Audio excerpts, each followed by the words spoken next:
Thanks for staying with us. Now, with 1 week to election day, the presidential candidates are ensuring that their results will not be adversely affected by spoiled ballots, which are would take up a lot of the votes some of the political parties in 2012. Well, in fact, in a number of spoiled ballots came third after the NDC and MPP in the final results for the election. So the 15 million votes at stake have inspired the decision by the political parties to guarantee their numbers.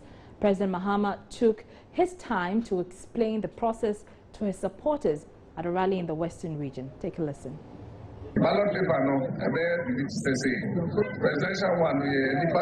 On the ballot paper, you will see the candidates. You will see my picture and that of the NDC at number 3. Place your thumb in a white box and that means you have voted well.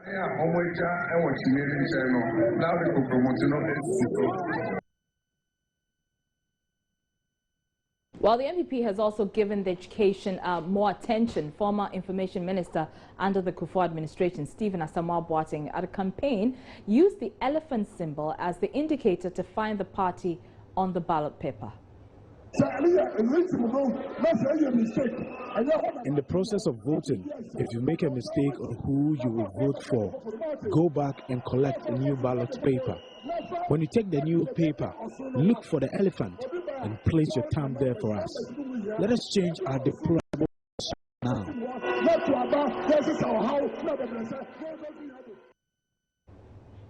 But the PPP's Dr. Papa Kwesi Indom is talking more about how he appears and his unique features. Listen. When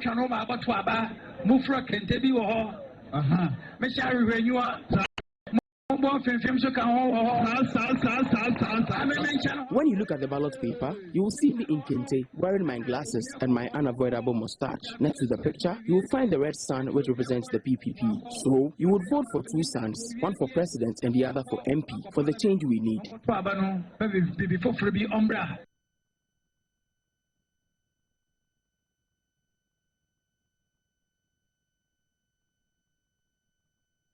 So you heard the PPP's Dr. Papa Kwesi Indom there. Well, the countdown is on, and I said it's exactly a week to December 7th presidential and parliamentary polls. Well, the candidates are losing little sleep, campaigning into the wee hours of the night to win the hearts and minds of the Ghanaian electorate, and today has been no different. The NDC's John Dramani Mahama is wrapping up his campaign of the Central Region, and he will be commissioning 2 major edifices, including the Kaswa interchange. Let's get on the lines and speak to Seth Kwame Boateng, who is traveling with the president. Seth, we understand that the president has already commissioned the Kochakraba market. There's been quite a lot of talk about this market. What makes it different from other markets we are used to? It's huge. And when the president was speaking, he said it's almost the most beautiful facility market we have in this country. It comes with its own fire station, the post office, the nursery where traders can send their children to school, and it also has clinic and car park. So it's a huge edifice, and it's well built, and it comes with a number of stores, over 140 stores. And the chiefs there were so excited that when the president was commissioning, they assured him that they will make sure nobody plays with that edifice, and they are going to ensure that those who fail to keep their shops clean will be 3 times. After the 3rd time, you'll be ejected. So it comes with 248 lockable shops and 496 open stores. And he has already commissioned the Mori community-based senior high school in Mori, also in the central region. That's where the vice president comes from. As we speak, he has come to Spain, Dublin, where he's spending time with children in that community. You know, today is his birthday, so he's spending time with children in that community. And it's not the first time he has done this. I remember last 4 years during the campaign season like this, he was at the same place too. celebrate his birthday with the children. All right, and Seth, speaking of the president, I'm sure that he's been addressing the gathering as he commissions these projects. But we understand that he has lost his voice, no doubt because of all of the campaigning he's had to do throughout, all these past weeks. Yes. It's not that easy. It's not easy for him. He's doing almost a 24-hour campaign. We start early in the morning and we come back at dawn. Today we came back around 4 p.m. He has been talking throughout, so you can hear from my voice that I'm also losing my voice. But I have not been campaigning. So imagine somebody who has been talking for like 24 hours. You can imagine what is happening to him. So he's lost his voice. So when he mounts the platform, he apologizes first for his voice, and then he continues. Play the sound. Play the sound. I'm extremely delighted to be here in Cape Coast to inaugurate one of the most important projects that is not only dear to my heart, but was also dear to the heart of my mentor and comrade, Professor John Evans Atta Mills, of blessed memory. All sectors of our country, with our focus firmly fixed not just on people and all sectors of our country. We are firmly focused on the future, and we have worked as a government by investing in all critical sectors in order to secure our nation's socio-economic prosperity. I'm extremely delighted to be here in Cape. So that's Seth Kwame Boateng with a wrap of the president's campaign in the central region. Meanwhile, the MPP's Nana Akufo-Addo is headed to the Brong Ahafo region again after addressing a rally yesterday in the central region. The party has said that the region is a key one for them to keep their eyes on, and that the presidential candidate was also there last weekend campaigning. And the MPP candidate restated this when he addressed supporters of the party at a rally in Sunyani over the weekend. Ghana back on one sem say there is a Brong Ahafo no and it's a Ghana 2008 I can say 2012 the one in this year 2016 I am premier Sammy pre Ghana baby Mr. Brong Ahafo mine Sunyani for move from a holding mentality move them boy and move pejam and me put some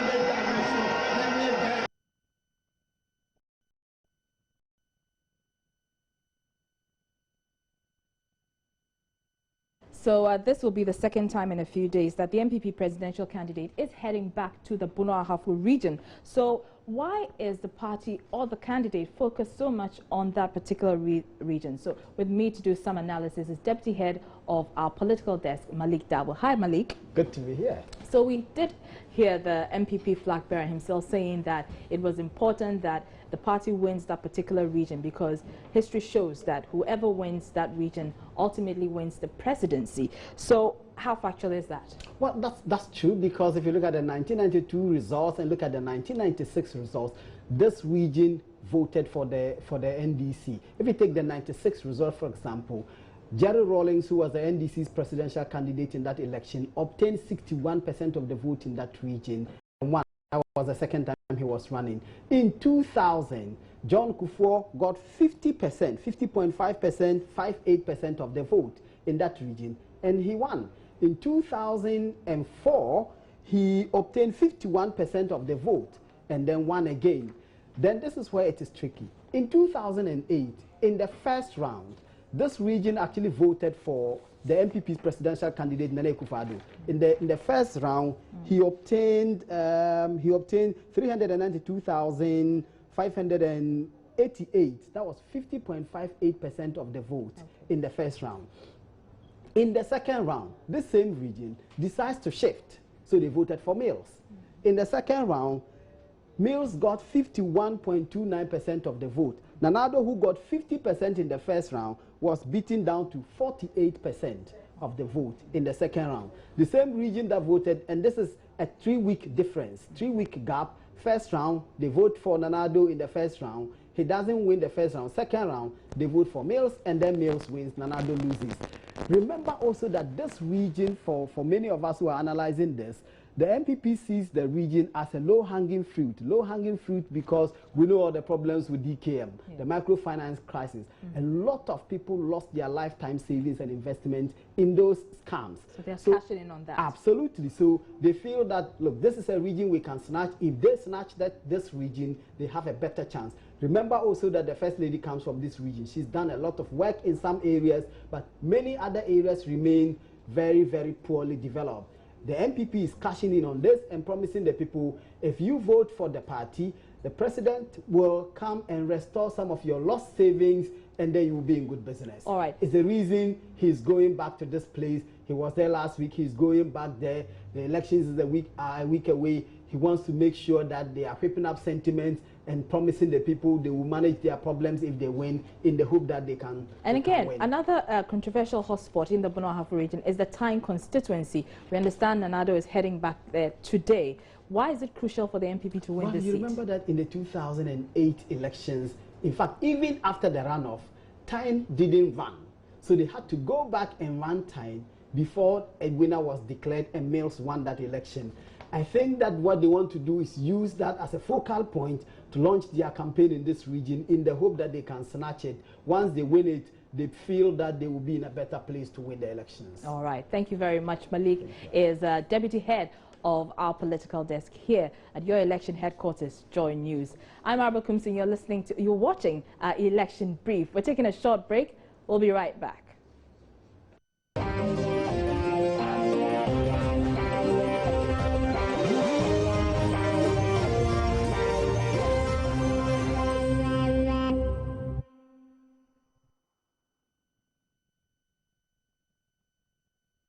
You're welcome back. Now, an Accra High Court has dismissed a suit by a group seeking to restrain the Electoral Commission from charging accreditation fees for the coverage of the December 7th polls. The International Standards Journalists Association had described the EC's demand as a condition for the issuing of accreditation tag as, quote, unconstitutional discrimination against each journalist on the basis of his or her status as a Ghanaian. But presiding judge Akufo-Addo dismissed their suit today, saying the group had failed to appropriately invoke the jurisdiction of the courts. Well, the group has filed a fresh suit. But my colleague, Joseph, was today. He joins me in the studio. So, Joseph, explain to us what the judge meant when she said that the group failed to appropriately invoke the jurisdiction of the courts. It was actually an objection that was raised by EC lawyer Thaddeus Sorry, and his point was that it was a human rights issue that they were seeking to enforce, saying that their fundamental human rights by the Electoral Commission, so they should have come by an application. Rather, they filed a writ of summons asking that the court forces the EC to stop accepting those monies from various journalists. So it was on that basis that the judge said that because they failed to file an application, I can't accept that suit, and because of that, she dismissed it. Okay, so the group has filed a fresh suit. What happens next? It's an application and it's coming before the courts tomorrow, so they will be arguing as to why the court should agree with them, and the EC will also be presenting a response. So you've been speaking to a member of the group, president of the group actually. What's he been saying? He's been talking about the fact that there's not a fight just for the group, but for all journalists across the country. The process was right. The process was very right. Look, there are laws which state that any number of persons can come together and form an association. There's freedom of association number one. And the persons who form an association can appoint one person to go and represent them. You understand that? And the issue that the courts are always concerned with is what is the case? What are they looking at? That's not our poem. I just speak for persons. Who are these people? It is not all about technicalities and procedures. And I'm saying to you, there are specific rules in other jurisdictions, including even this jurisdiction, which say that if you are a number of persons and you cannot all come to court, one of you can go to court. Look, what's the issue? The issue is Electoral Commission is doing something which is wrong. I have been appointed. I'm in court. ISJ has come to court and said it is wrong. The court is supposed to look into what we are saying, not how we are coming, but what we are saying. What we are saying is there's something wrong with it, and even if there's something wrong with the procedure, I'm just saying there's nothing wrong with the procedure. But if there was something wrong with the procedure, what is the justice of the case? Understand? ISJ is an authentic association of journalists and will continue to be. And as long as people have grievances which are not redressed, ISJ is going to grow. And it's continue pursuing this case? Absolutely. We're coming back to court tomorrow. Special voting is on December 1. Yes. Your members who have concerns, have they already registered to cover this December 1 election? Yes, I've told many of the members who have the money to go and register. But those who don't have money, of course, they can't do anything. That's why we're here in court. There are members, not just of ISJ, but journalists who genuinely cannot and do not have the money to be able to pay for this. This is not just a case about ISJ. I've been around the country and I know it's about journalism. It's about journalists in general. Although ISJ has started it, this is a fight for all journalists.